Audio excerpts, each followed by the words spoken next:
Kekemi watched from the shadows of the dimly lit parlor as Amaa leaned onto Meka, her laughter soft but filled with love. Every smile Amaa gave Meka felt like a knife to Kemi's heart. Their love, which seems inseparable, was making her sick. It was supposed to be her. Meka was supposed to be hers. But no love is perfect. Kekemi knew that, and she was ready to prove it. She had waited in the shadows long enough. It was time to tear them apart.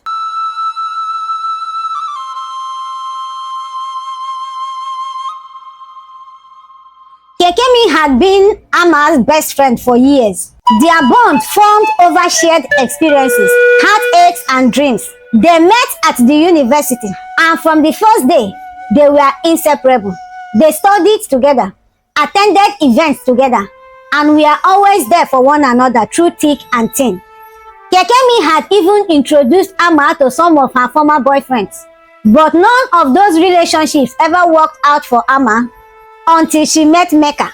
At first, Kekemi seemed thrilled when Amaa and Meka started dating. She often told Amaa how lucky she was to have found such a great guy. She gushed about how handsome and successful Meka was, how she could see them getting married and starting a family. On the surface, Kekemi was the picture of a supportive friend, but beneath the smiles and compliments, Kekemi's heart burned with jealousy. Meka was everything Kekemi had wanted in a man. He is charming, intelligent, and deeply caring. From the moment she first laid eyes on him, something in her heart shifted. At first, she convinced herself it was a passing crush, but it grew. With each passing day, she watched Meka and Amaa's love blossom, and the jealousy within her festered. What started as envy quickly turned into something darker.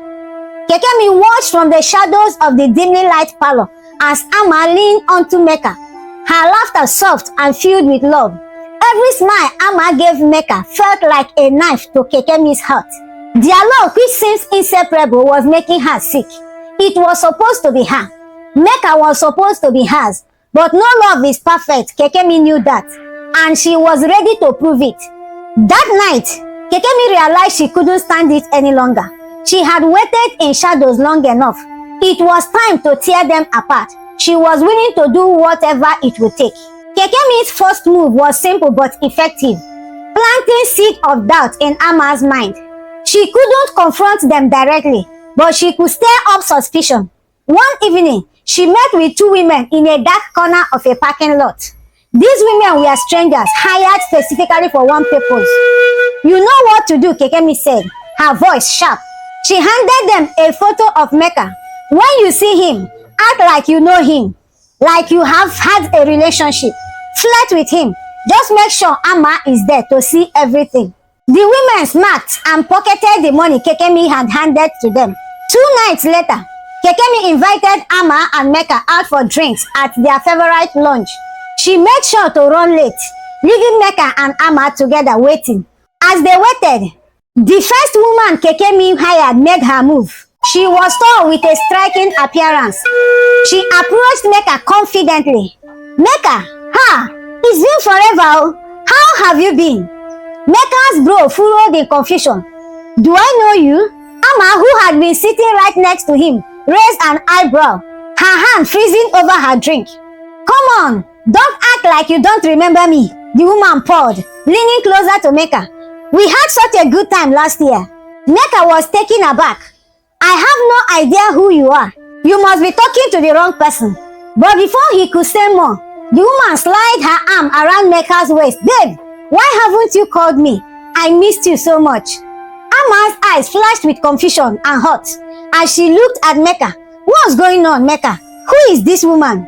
Meka was at a loss for words. "Amaa, I don't know this woman." Kekemi, watching from a distance, smiled in satisfaction. The seed had been planted. This was still going on when Kekemi entered.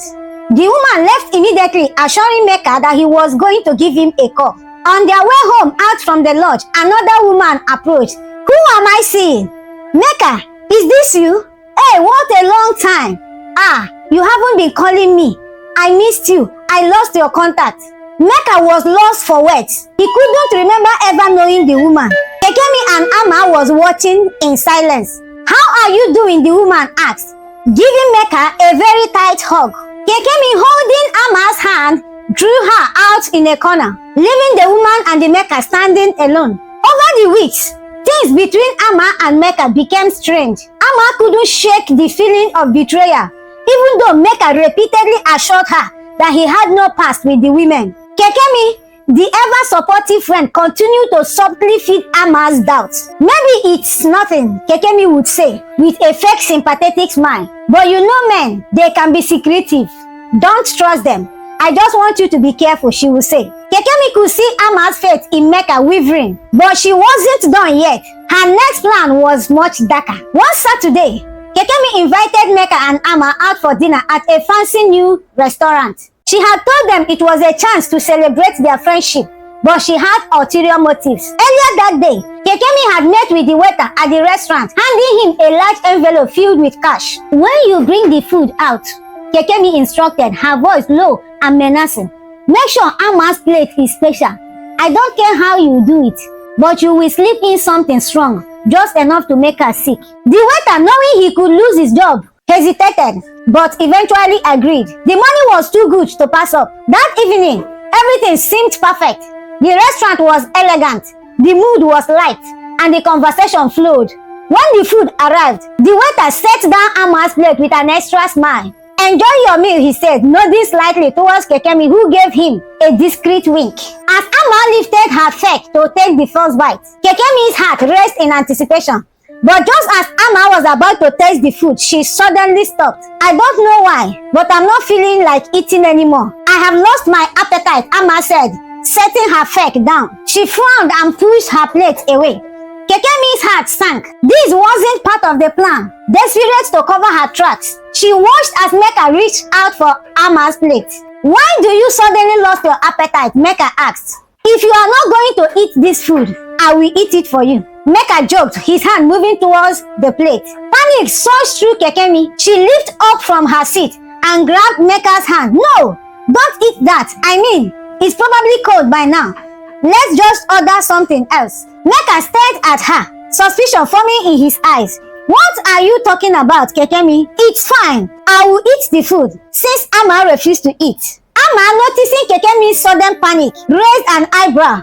"Kekemi, why don't you want him to eat the food?" Kekemi stammered. "I just think maybe it's not fresh." But her anxiety had already betrayed her. The air around the table grew with tension. Meka and Amaa exchanged glances, and something clicked in Amaa's mind. The strange women, the whispers of doubt, Kekemi's odd behaviors, it all started to make sense to her. Amaa beckoned to the waiter to come. "Is there something wrong with this food?" she asked. The waiter, caught off guard, stammered, his eyes darting towards Kekemi. His hesitation was all they needed to confirm the truth. Meka's face darkened as he turned to Kekemi. "What have you done?" Kekemi's face paled. Her careful crafted lies were falling apart in front of her. I just wanted to protect Amaa. You don't know her like I do," she said, her voice trembling. Amaa stood up, her eyes widened with disbelief and anger. "Protect me or destroy me?" Just then, Kekemi started screaming.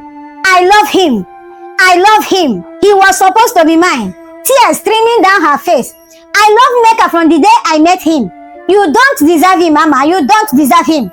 It was supposed to be mine. He should have chosen me." The weight of the betrayer crashed over Amaa, leaving her speechless. This was her friend. If you have followed this story to this point, kindly support this channel with a like, a comment. You can as well subscribe so that you will know when we publish new stories.